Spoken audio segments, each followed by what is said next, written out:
ಹರಿಹರದಲ್ಲಿ, ನಂತರ ದಾವಣಗೆರೆಗೆ ಬಂದು 8 ವರ್ಷಗಳಾಯಿತು. ವೇದ ಶಿಕ್ಷಣವನ್ನ ಚಿದಂಬರ ಶಾಸ್ತ್ರಿಯವರಲ್ಲಿ ಕಲ್ತ್ಕೊಂಡಿದ್ದಾರೆ. ಈಗ ದಾವಣಗೆರೆಯಲ್ಲಿ ಪೌರೋಹಿತ್ಯ ನಡೆಸ್ತಾ ಇದ್ದಾರೆ. ಇವರು ಕೃಷ್ಣ ಪ್ರಸಾದ್ ಅವರ ಭಾವನೆಯಿಂದ ನಮಗೆ ವಿಪ್ರವಟ್ಟ ಶಿಕ್ಷಣ ಶಿಬಿರದಲ್ಲಿ ಶಿಕ್ಷಕರಾಗಿ ಸೇವೆ ಸಲ್ಲಿಸ್ತಾ ಇದ್ದಾರೆ.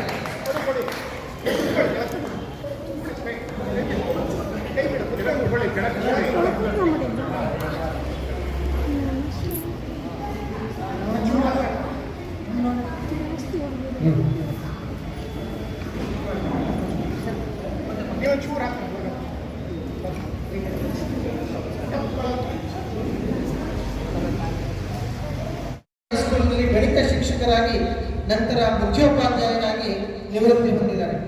ವೈದಿಕ ಶಿಕ್ಷಣವನ್ನ ಹರಿಹರದ ವೇದಬ್ರಹ್ಮ ಶ್ರೀ ಯಜ್ಞೇಶ್ವರ ದೀಕ್ಷಿತರಲ್ಲಿ ಪಡೆದರು ಮತ್ತು ಅದನ್ನೇ ಮುಂದುವರಿಸುವಲ್ಲಿ ಕೂಡ ಅವರು ವಿಶೇಷ ಆಸಕ್ತಿಯನ್ನ ಹೊಂದಿರುತ್ತಾರೆ.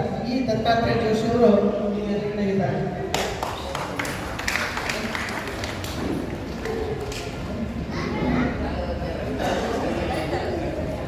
ವೆಂಕಟೇಶ್ ಶರ್ಮಾ ಅವರಿದ್ದಾರೆ.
ನೋಡಿ, ಪೊಲೀಸ್ ಇಲಾಖೆಯಲ್ಲಿ ವೇದ ಶಿಕ್ಷಣ ಎಲ್ಲಿದೆ ಇಂತಹ ಒಂದು ಸಂಬಂಧ. ವೇದ ಶಿಕ್ಷಣವನ್ನ ಚಿತ್ರದುರ್ಗದ ಕೂಡ್ಲಿ ಶೃಂಗೇರಿ ಮಠದಲ್ಲಿ ಪಡೆದಿರುತ್ತಾರೆ. ಇವರ ಹವ್ಯಾಸ ವೇದಾಧ್ಯಯನ.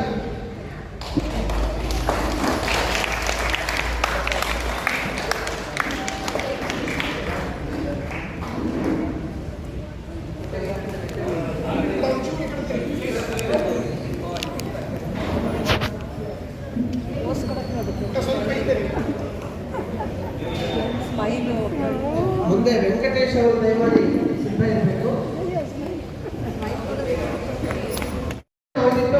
ಹರಿಹರದಲ್ಲಿ, ನಂತರ ದಾವಣಗೆರೆಗೆ ಬಂದು 8 ವರ್ಷಗಳಾಯಿತು.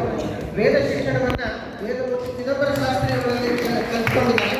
ಈಗ ದಾವಣಗೆರೆಯಲ್ಲಿ ಪೌರೋಹಿತ್ಯ ನಡೆಸ್ತಾ ಇದ್ದಾರೆ. ಇವರು ಕೃಷ್ಣ ಪ್ರಸಾದ್ ಅವರ ಭಾವನೆಯಿಂದ ನಮಗೆ ವಿಪ್ರವಟ್ಟ ಶಿಕ್ಷಣ ಶಿಬಿರದಲ್ಲಿ ಶಿಕ್ಷಕರಾಗಿ ಸೇವೆ ಸಲ್ಲಿಸ್ತಾ ಇದ್ದಾರೆ.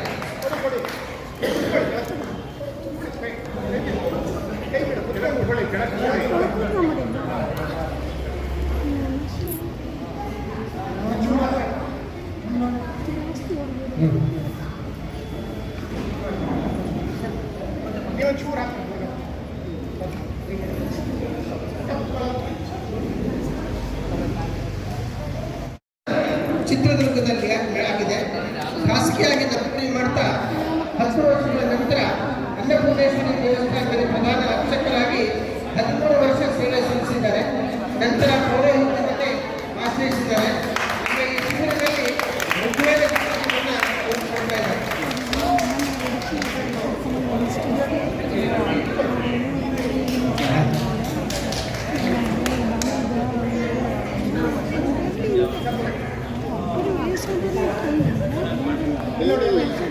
ಮುಂದಿನ ಶಿಕ್ಷಕರು ಪುಟ್ಟಸ್ವಾಮಿ ಅವರು ದಯಮಾಡಿಸಬೇಕು. 13 ವರ್ಷಗಳ ಕಾಲ ಸೇವೆ ಸಲ್ಲಿಸಿದ್ದಾರೆ. ಸುಮಾರು 25 ವರ್ಷಗಳಿಂದ ವೈದಿಕ ವೃತ್ತಿಯನ್ನು ನಡೆಸ್ತಾ ಇದ್ದಾರೆ. ಶಿಕ್ಷಣವನ್ನ ಶ್ರೀ ವೇದಬ್ರಹ್ಮ ಶಂಕರನಾರಾಯಣ ಶಾಸ್ತ್ರಿ ಅವರಲ್ಲಿ ಪಡೆದಿರುತ್ತಾರೆ.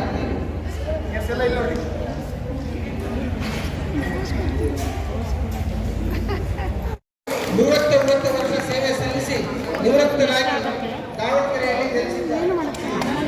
ಇವರ ಶ್ರೀಮಂತರಾದ ಸರಸ್ವತಿ ಜೋಶಿ ಅಂಚೆ ಖಾತೆಯಲ್ಲಿ 38 ವರ್ಷ ಯಶಸ್ವಿಯಾಗಿ ಸೇವೆ ಸಲ್ಲಿಸ್ತಾ ಇದ್ದಾರೆ. ವೈದಿಕ ವೃತ್ತಿಯೊಂದಿಗೆ ಜ್ಯೋತಿಷ್ಯ ಶಾಸ್ತ್ರ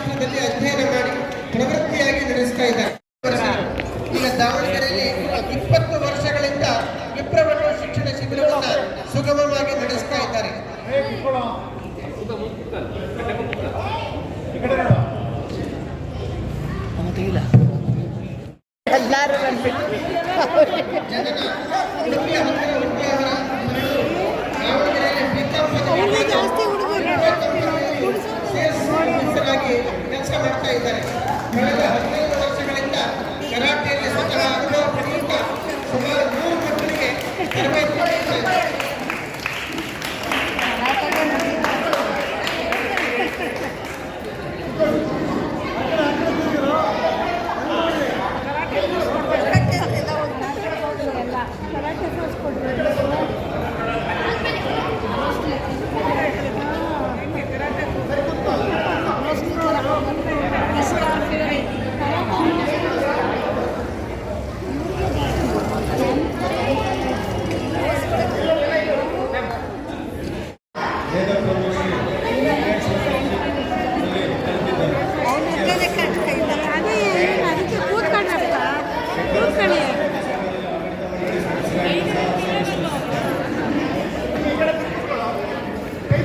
ಎದ್ಬಿಟ್ವಲ್ಲ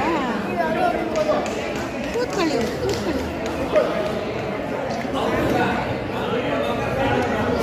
ಕಾರ್ಯಕ್ರಮಕ್ಕೆ ಆಗಮಿಸಿದ ಕೃಷ್ಣರಿಗೆ ನಮ್ಮ ನಿಮ್ಮಗಳ ಪರವಾಗಿ ಸ್ವಾಗತವನ್ನು ಕೋರ್ತಾ ಇದ್ದೇವೆ.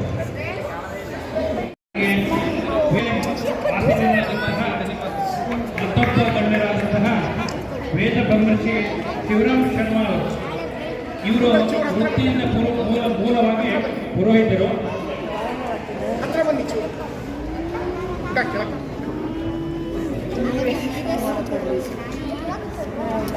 ಈ ಒಂದು ವೇದಿಕೆ ಮೇಲೆ ಆಚರಿಸಿದಂತಹ ನಮ್ಮ ವಿನಾಯಕ ಜೋಶಿ ವಿಪ್ರೌಢ ಶಿಕ್ಷಣ ಸಮಿತಿಯ ಅಧ್ಯಕ್ಷರು ಹಾಗೂ ಕಾರ್ಯದರ್ಶಿಗಳು.